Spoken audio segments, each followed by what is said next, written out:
Get over here! Myrrh is weak to arrows, so that was a good move. Okay, good to know. Yeah, I just found that funny because it's like, it's interesting, but she does technically have wings. Yeah, and I think she is a flyer. I think she can, like, fly over rivers and stuff. Okay, that makes sense. So she gets the benefits from that, not just the... Yeah. Not just the weaknesses. Yeah, that would be kind of dumb. Yeah, I think we can have Garrick and, Franz go this way. We can have, Erica and...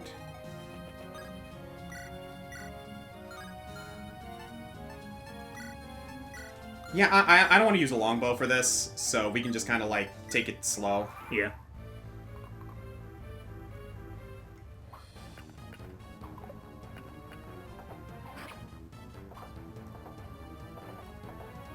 See, we were talking about cartoons last time, right? Yeah. What are some other cartoons that you watched as a kid? As a kid, I mean, the first cartoon, and I'm talking like I'm really little. Yeah. But the first cartoon that I got really into that wasn't expressly, like, for, like, preschool kids. Oh, like, you know, the Nick Jr. stuff and all that jazz? Yeah. Gotcha. Was Rugrats. Ah! I was really big on Rugrats. And then, like, Nickelodeon was my channel of choice out of the, like, three, the Cartoon Network, Disney Channel, Nickelodeon, trifecta. Yeah. So then, like, yeah, pretty much any of the Nicktoons except Ren and Stimpy I wasn't allowed to watch. That makes sense. It's Ren and Stimpy. Yeah. Which I don't think I'm really interested to ever watch Ren and Stimpy anyway. I remember watching Ren and Stimpy mainly because, like, it was a cartoon and I was a kid and I was like, oh, I'm a kid, I like cartoons. Yeah, something's on. Yeah. But, yeah, I remember watching it as a kid and I never understood the concept of Ren and Stimpy. But, I'm gonna be honest, I was never big on Rugrats either, personally. I think part of it was the art style, it never really gelled with me. So yeah, that's just me. Klasky Shupo has a very ugly art style. He kind of does, doesn't he? Like, no offense, obviously, yeah, but it's they're like... Rugrats, and, this is a very distinct art style. As told by Ginger. Can't think of what else they did, but... Did they do Rocket Power? Yes. Okay, because, like, I remember Rocket Power had a similar vein. Yeah, Rocket Power wasn't as gross, but it could be when it wanted to. Yeah. At the very least, like, the art style was very, like, recognizable in that, oh yeah, they kind of have, like, this sort of, like, ugly sort of visage type of thing. Yeah. And even... Yeah. The heads of characters are very, like, oversized and blocky. And... For me, it was always the hair. Like, the hair always had that, like, distinct detail of being, like, very wavy, like, very rotund type of thing. I don't know if Hey Arnold was Klasky Shupo or not. I don't remember either. The Wild Thornberrys was Klasky Shupo. Yes, that I remember. I still remember the, collaboration that those two shows had where the Wild Thornberrys met the Rugrats. Yeah. Rugrats Go Wild with Vin Diesel voicing Spike the dog. Oh my god, yeah. You talking to me? Are you talking to me? that was a trip and a half, let me tell you. So fun fact, actually. I don't know if you remember this, but do you remember those scratch and sniff cards? That for the movies? Yeah, that coincided with the movie. Yeah. And I was like... Yes, some of these movies, these Nickelodeon movies, were in Smell-O-Vision. Yeah. Where when you bought your ticket, you would also get a scratch and sniff card. And there would be parts where a number would appear at the corner of the screen and would tell you to scratch that part of the card to smell the scene. Who in their right mind thought Phil's feet would be a good idea? Nobody wants that. Like, seriously, though. Like, I get it, it's funny, but no. Why did you think this was a good idea? It was funny, I will admit. I get it. Like, it's like... Is that a longbow, though? Because we might want to be careful of that. Oh, yeah, no, I'm gonna have Murr kill. I'm gonna have Murr kill the guy. Okay. Yeah, I don't... Oh, that was a critical! I guess it's for the kids, because definitely a lot of kids at that age that kind of thing is absolutely hilarious. It was kind of the equivalent to gross out humor. Like, I have a niece who's 5 years old and a nephew who's 3 years old, and they think potty humor is hilarious. Yeah. And they just like saying, "You have poop on your head," and my sister hates it. I mean, like, kids are gonna be kids, Yeah. obviously. But yeah, that kind of lines up with, like, how kids think. Yeah. They like the gross out humor. They thought farts were funny. Yeah. They thought, like, boogers were hilarious type of thing. It's Beast Boy humor. Yeah, not every kid, but definitely a lot of kids. Oh, definitely. Trying to think, like, what was the first cartoon? Oh, you know what? Okay. Rugrats would do a lot of gross out humor. Oh, absolutely. This is actually kind of funny, now that I think about it, because, I grew up watching those Nick Jr. shows. I watched Blue's Clues. I watched Bob the Builder. I watched Dora the Explorer, because obviously. But if I had to... I'm trying to think of, like, the first cartoon that I actually ended up watching that was not one of those shows, right? Yeah. I think it was Dragon Ball Z. I could see that. I could see that for you. Because, like, I was a kid, and I was like, oh my god, these guys are doing martial arts and really, really cool moves, and I was like, this is so cool, and, like, hype, and, like, the fights are so awesome. So, I don't know why, but this is the coolest thing ever. Yeah, I was super into Dragon Ball Z as a kid. 0 damage. The good thing is, as long as she doesn't use her breath, it doesn't, Yeah. It doesn't, drain the stone. I think. No, it does not. No. Okay, good. No, it's treated as an actual weapon attack. Because that would be dumb if that was a thing. Like, technically she is transforming when she defends, but it doesn't count that.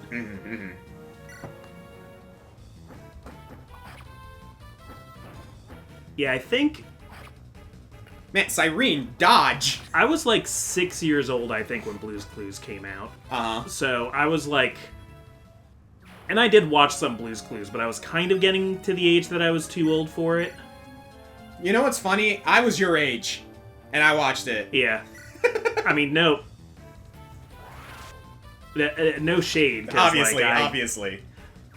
Okay, let me rephrase that. I was at an age where I felt like I wasn't supposed to be watching it. Right. Because I also had an older sibling who would be like, "Oh my god, you're watching that?" You know what? That's actually very fair. I didn't have that. Yeah. I had a younger sister who liked watching these shows, and she and I watched them together, as a matter of fact. And your older sister is like a lot older, so...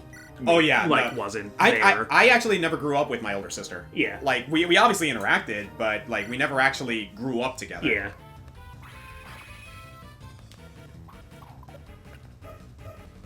Sade is critting a lot. I'm not complaining. Though I do remember, like... I was 6 years old when I started kindergarten. A lot of kids start it when they're 5, but I was born in the summer, and we just ended up waiting a year instead of starting kindergarten right when I was 5. Right, makes sense. So I went into kindergarten when I was 6. But... So I can also remember, though, being excited because commercials on Nick Jr. really hyped up Blue's Clues. Oh, yeah. And I can kind of remember being like, oh, I want to get home to watch it, but I'm at kindergarten. And kindergarten was only like a half day for us, but that was still late enough that I would miss Blue's Clues, so... Right. We'd have to, like, tape it on the VCR, because that's... Oh, the days when you taped shows on VCRs, man.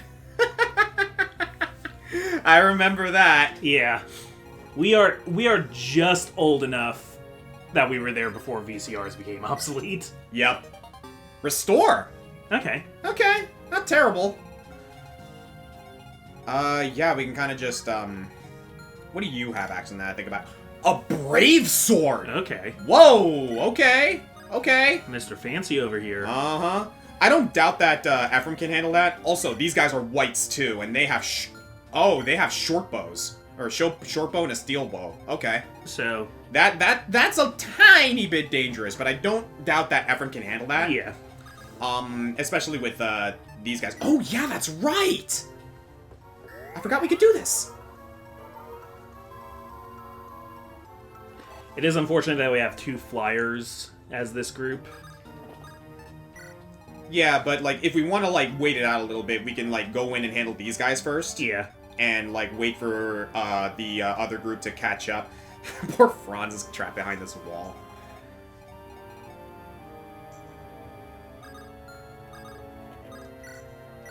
But I think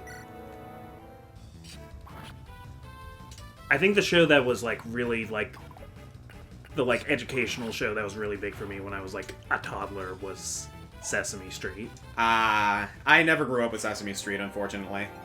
I look at it now, like, as a kid today, and, like, I can definitely appreciate, like, what it offers now. Because Sesame Street was kind of a sketch comedy show. It kind of was. But, like, at the same time, like, Sesame Street kind of had that, like, charm that, like, even as a grown-up you can appreciate it, you know what I mean? Yeah.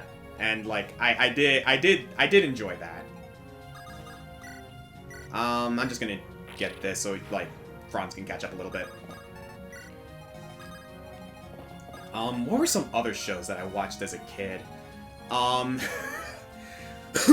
So as a matter of fact, actually, besides Dragon Ball Z, obviously. Okay, you were a Nick kid, right? That was my favorite, yeah. I was a Cartoon Network kid. So yeah, Dragon Ball Z came on when Toonami was a thing. Mm-hmm. So that's where I watched it, and I also ended up watching Sailor Moon and Cardcaptor Sakura. Yeah, I didn't get into either of those.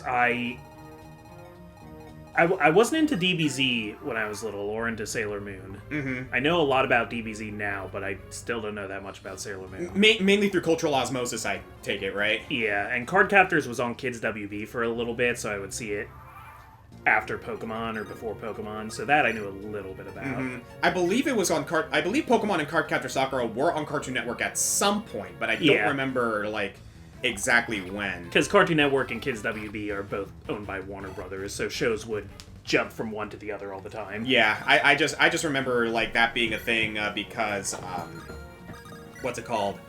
You know, Toonami was basically the anime channel for Cartoon Network, and, like, I remember that was my introduction to Steve Bloom's beautiful voice. Ooh. Careful there. Although, something tells me you can handle this. Oh, yeah. Yeah. Even if he crits, that's not a terrible thing. That's 6 damage if he crits.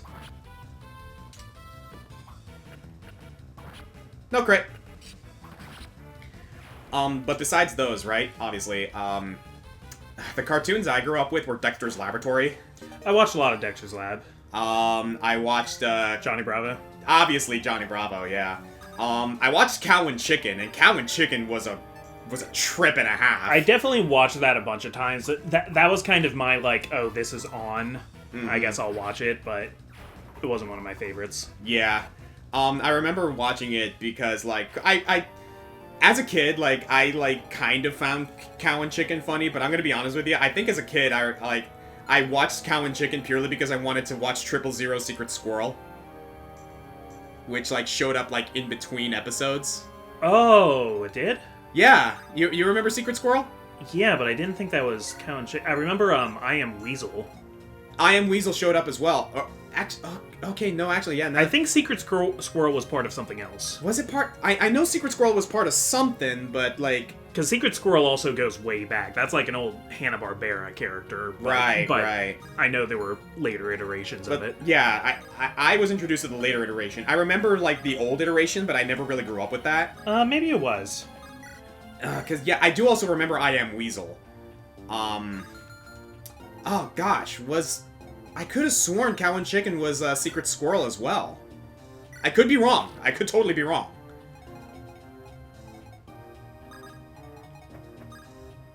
John's doing some research while I am moving everyone.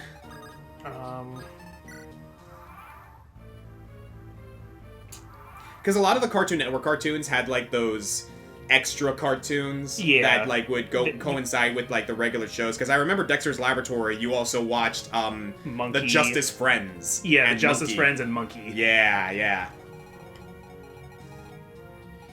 I don't know. Maybe it was. I mean, it's no big deal. I just remember watching Secret Squirrel as a kid, and I remember, like, enjoying it a lot. Oh, okay. One show I know at least many people have watched was Tom and Jerry. Yeah. You watch Tom and Jerry often? Yeah, I watched some. Like, that was classic slapstick humor. And, like, Looney Tunes and that. Oh, yeah, like, Looney Tunes is kind of just a classic at this point. I watched a decent bit of Scooby-Doo, but even as a kid, I was kind of, like, over it. I kind of didn't like how every episode was the same. It was a very formulaic, show, that's for certain. Yeah, I probably appreciate it more now than I did back then. That funny thing, by the way, I put up a Twitter post not too long ago talking about Scooby-Doo, and I think I blew a few minds when like I mentioned, hey, you guys remember the Creeper, and like he would like follow the Scooby Gang. Creeper! Creeper! How old were you when you realized that he was saying paper? Yeah. I was like, oh my god, he is saying paper, isn't he? Because he's trying to get the paper that the Scooby Gang has that incriminates him of the crime. Yeah. That blew my goddamn mind, dude. I was like, oh my god, everything I know and love from my childhood is a lie. Because that's like one of the most famous Scooby monsters. They've used him in a lot of other things. Yeah. But they don't keep that detail. He just still says Creeper because that's what we remember him saying. That original context is gone. I wonder what the creator thought about that when like he realized people thought he was saying creeper instead of paper. It just makes sense though. That's the thing. Yeah.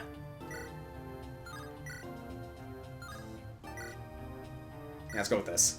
Yeah. Cyrene. Oh, nice. Okay. I was gonna say Cyrene can finish him off, but Hey, like that works too. I'm fine with this. Sade Slay. Yeah, he's critting a lot. That's actually another thing that I'm okay with because I know Sale can support with Myrrh as well. Yeah. Not that they're like next to each other right now, but you know. Powerpuff Girls. Oh, yeah. Was always really good. Powerpuff Girls was also kind of formulaic, but in a way that, like... Oh, hi.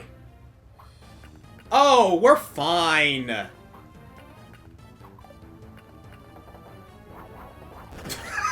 Yeah, if you're just gonna do that, man. Okay, that was my bad. I didn't think Ephraim was in range, but okay, sure. I can accept that. Alright, we might not get to these other treasure chests in time. Oh, well, all we have to do is not kill all the enemies, though, and we can... Oh, yeah, no, we got plenty of time, don't Yeah. worry. Especially because Erica can just kind of grab them from the supply. Hey! Okay. I'm fine with this. And yeah, what we can do is do this, and grab another key. Works for me.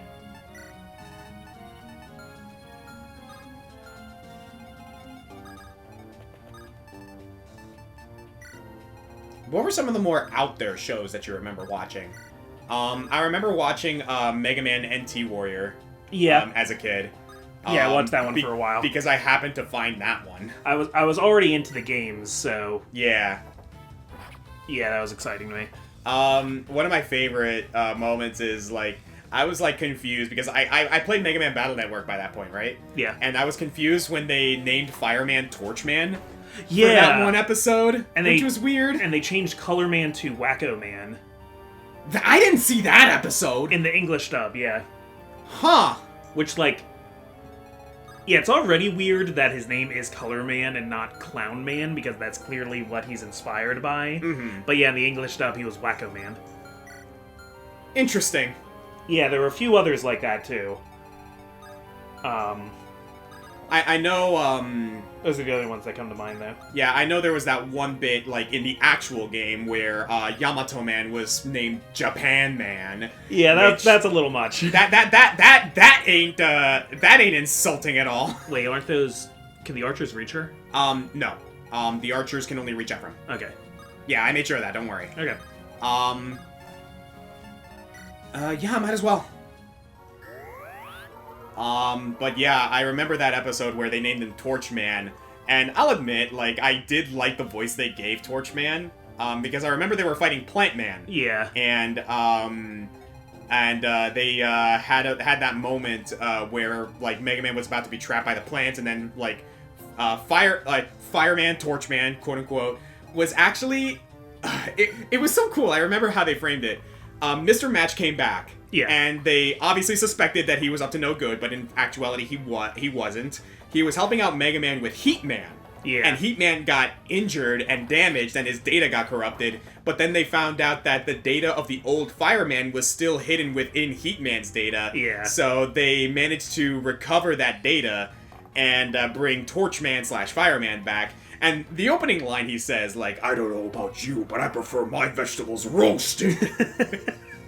It's so dumb. I love a good for kids bad joke. It's so dumb, but as a kid, I'd ate that shit up, man. The one that always sticks with me is Digimon Series 0. So like when it was like Davis and Vmon. Oh yeah. And Ken and Wormmon in that era. I remember that.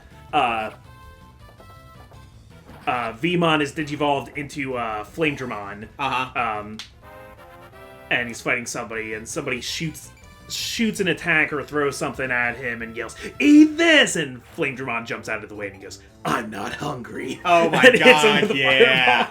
Absolutely. So good. What's another one that I remember? Oh, like, when it came to Digimon, I specifically remember the moment where they got the crests. This was like first season Digimon. That's like some of the best Digimon, in my opinion. Honestly, I agree. Outside of Tamers. Like, the whole crest thing was really, really cool. And like, that was the first series, like, season of Digimon. And I remember, like, Tai, the main character, was like so, like, kind of like power, like kind of like drunk on power, because he was like, oh, he's the first to get the crest. He's the team leader now. Yeah, so he was... Tai wants to speed run the adventure. And yeah. And then like when he coaxed Agumon to like digivolve, he became Skull Greymon. Yeah. Which was like a really, really sick moment, but also very like, you know, Skull Greymon's out of control. Exactly. It's clear right away that something is wrong. Mm-hmm. And I thought that was really, really cool, because I was like, holy smoke, these Digimon can evolve into evil versions of themselves? That's kind of sick. What I really like about the original series is that for the most part, the first time each of them turns ultimate is a moment that like corresponds with their crest. Yeah.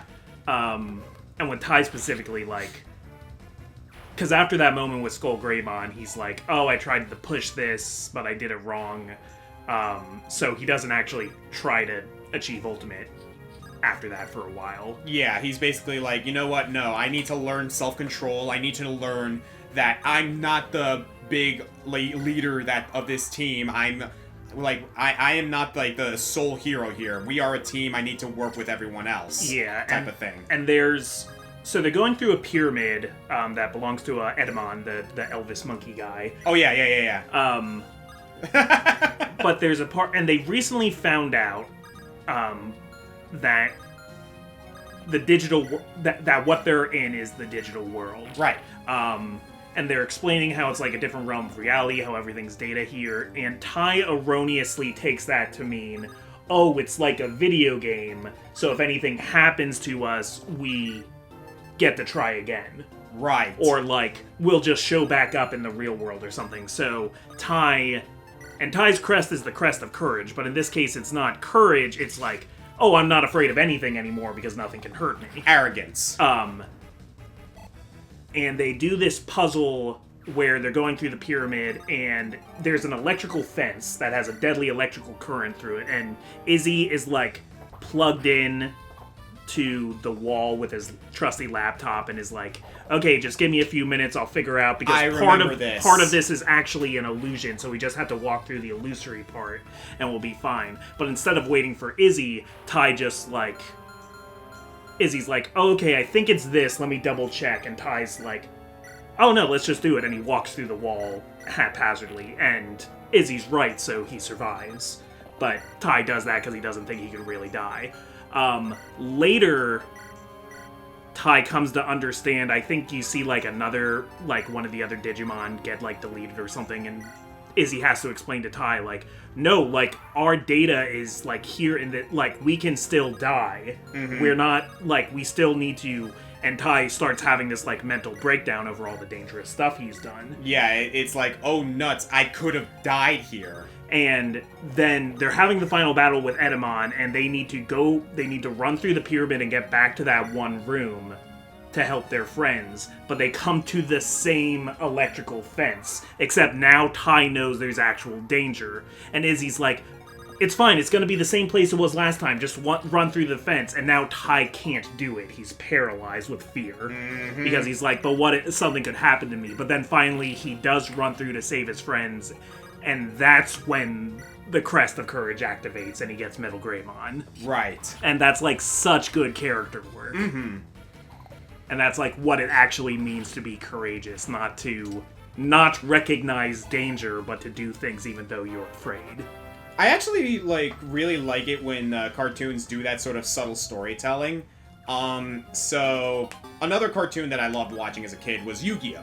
Yeah. I really like the Yu-Gi-Oh! GX, season, as silly as it was. I'm just gonna say right now, a lot of the stuff that goes on in Yu-Gi-Oh! GX is batshit insane. Not the entire series is batshit insane. We have card games on motorcycles after all. Yeah. But, like, the fact that there is a university, basically, that you go to learn to play a children's card game. Pretty much. Do you remember the character Jesse, and that he had the Crystal Beasts? Yes. The first time he summoned Amber Mammoth, and I heard that voice, I would love to pummel that little toothpick of a mine.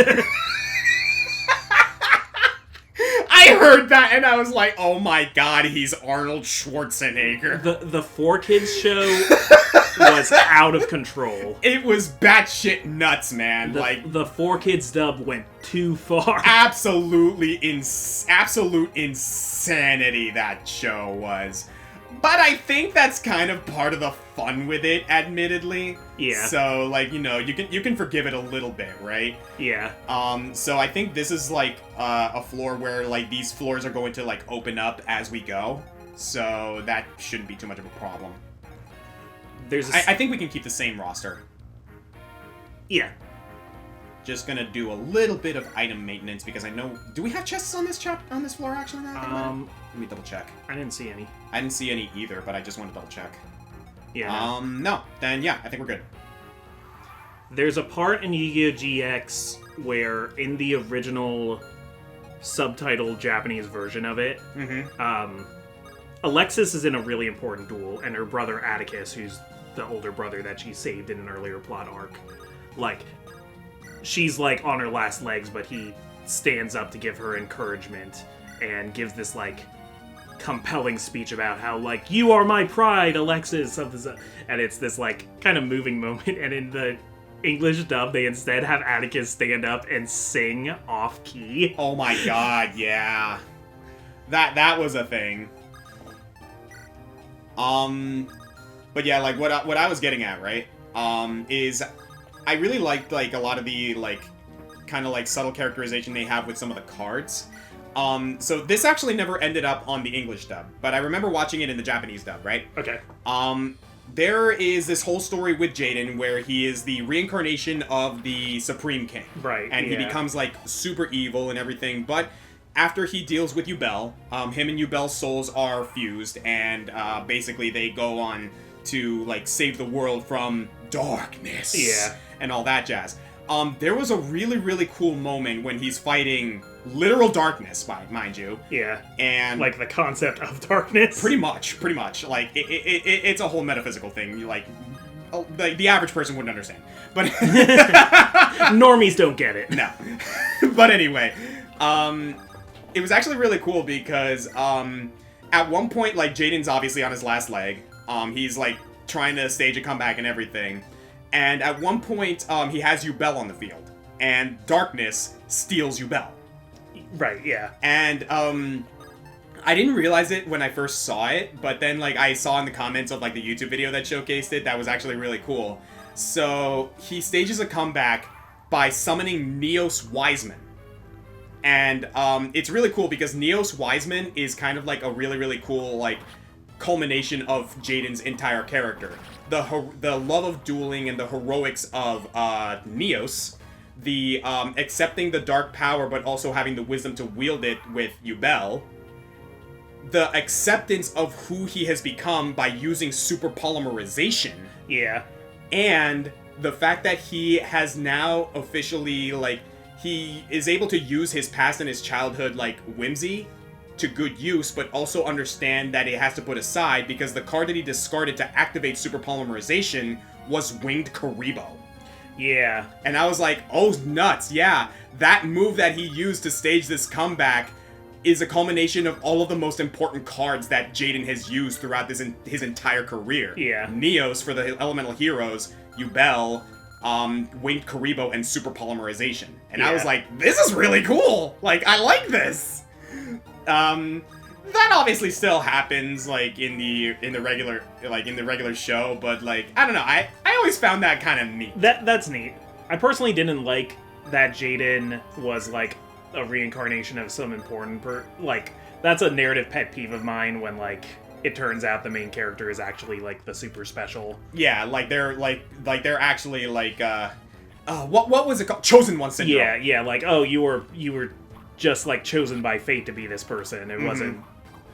Not that a lot of these characters don't still work very hard to have the power that they... Obviously. But, like... It always takes the wind out of my sails a little bit when you find out halfway through a series that, like, oh, Naruto was actually the son of the fourth Hokage, and he kind of was always destined to do this great stuff. I will admit, like, I think the protagonist that I like the most that did kind of have that Chosen One syndrome aspect, but it actually played it out in a, like, decently fine way was, Yusei. Because the main divine intervention that Yusei I didn't had, watch 5Ds, so I don't know very much about it. Like, obviously, there's a whole signer bit, like, you know, they're the chosen signers and everything. I don't even know that much. Yeah, like, it's that divine intervention, but, like, also Yusei was kind of an important dude, because he was the son of a very important, like, dual monster scientist. Yeah.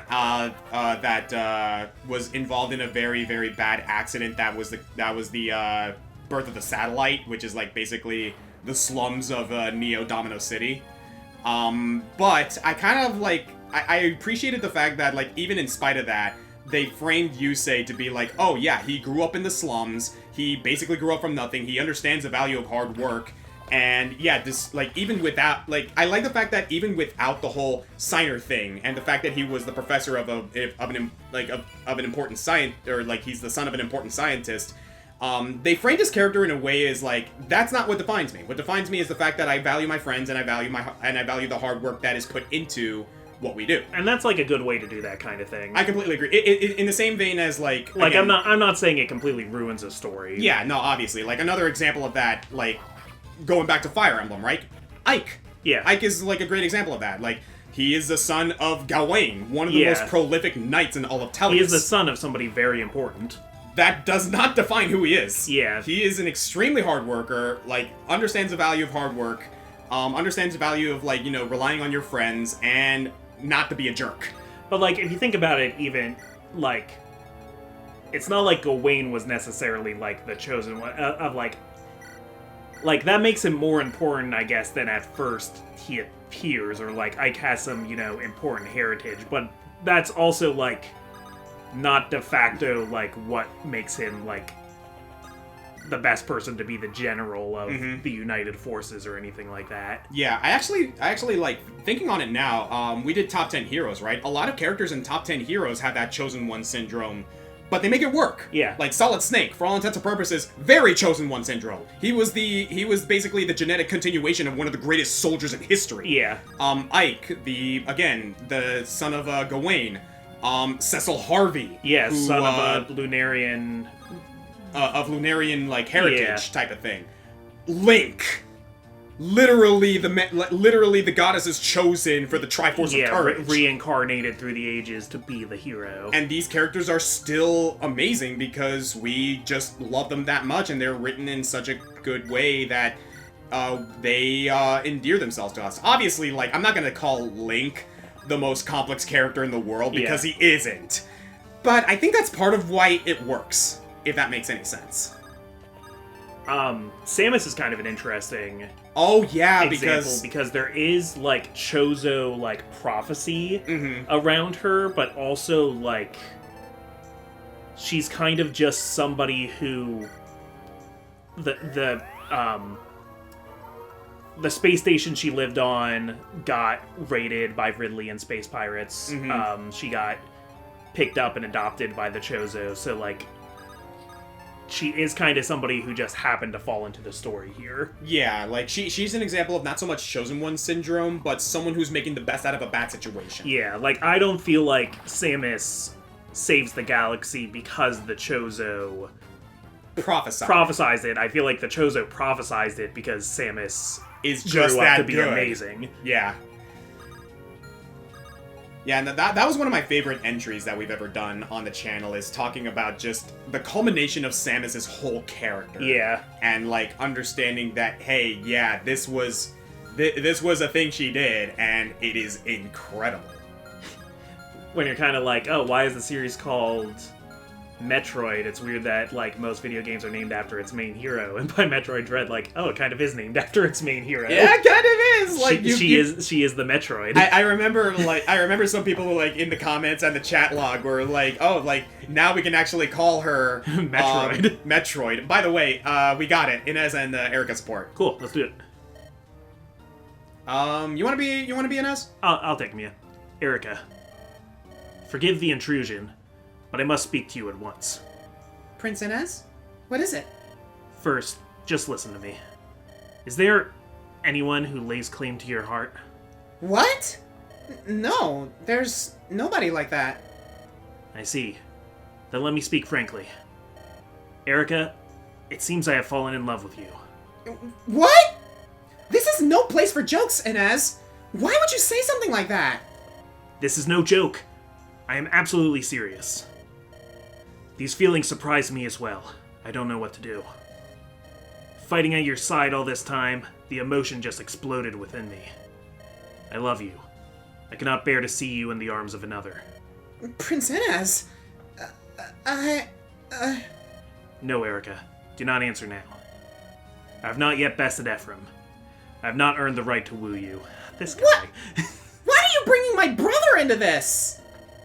With a man like him around, I can see why you show no interest in suitors. If I prove myself his superior, you will surely accept my hand. If I fail, I release any claim to your affection. This guy! But I swear it on the depth of my love that I will destroy that man. Erica, I will expect your answer then.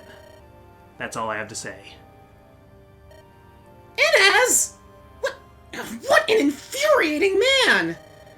Why does he have to be so...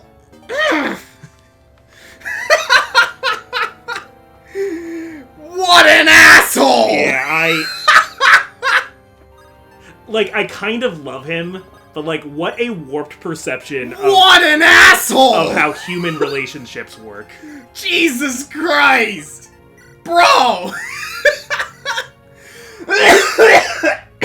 This guy has a lot of feelings, and he does not know how you're supposed to handle feelings. Oh my god.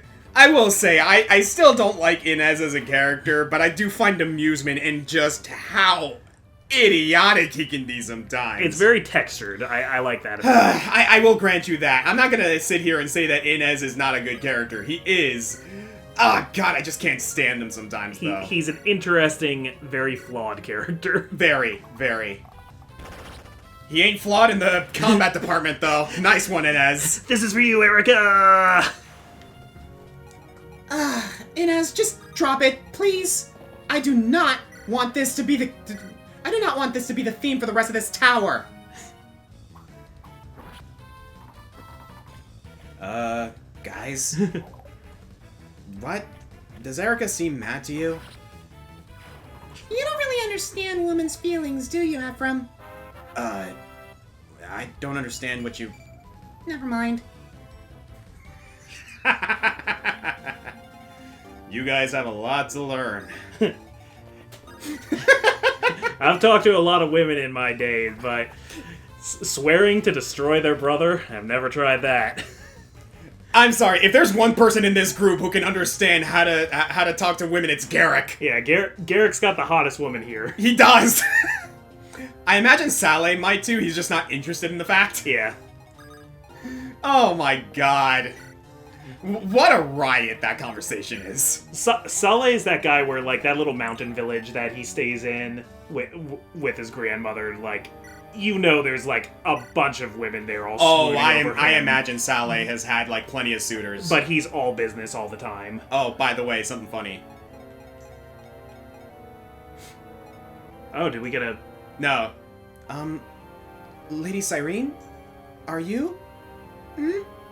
I'm sorry, what? Are you crying? No! No. Are you sure? I'm fine.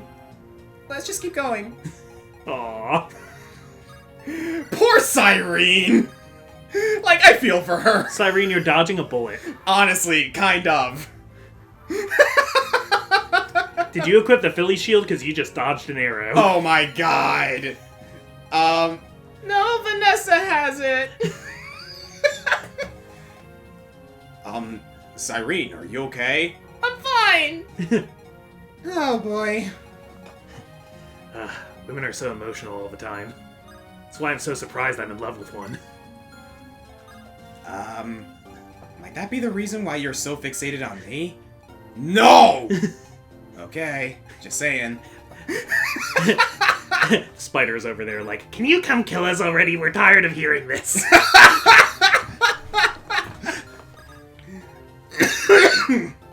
Excuse me. Sorry, I'm entertained by